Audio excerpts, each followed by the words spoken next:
মায়ামির সঙ্গে চুক্তি শেষে মেসি নিউওয়েলস ওল্ড বয়েজে যোগ দিতে পারেন বলে ধারণা করা হচ্ছে।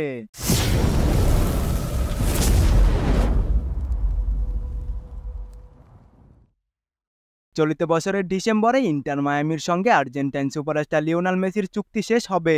এরপর তিনি কোথায় যাবেন তা নিয়ে শুরু হয়েছে নানা জল্পনা।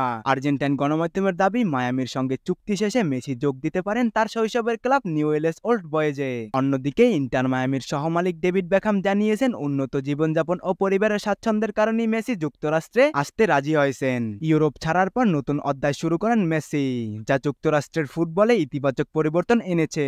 2023 সালে পিএসজির সঙ্গে চুক্তি শেষ হলে অনেকে ধারণা করেছিলেন মেসি বার্সেলোনায় ফিরবেন। তবে সবাইকে অবাক করে ইন্টার মায়ামিতে যোগ দেন তিনি এবং ক্লাবকে প্রথমবারের মতো লিগ কাপ জিততেও সাহায্য করেন। তার সঙ্গে ক্লাবে যোগ দিয়েছেন তার পুরনো 3 সতীর্থ।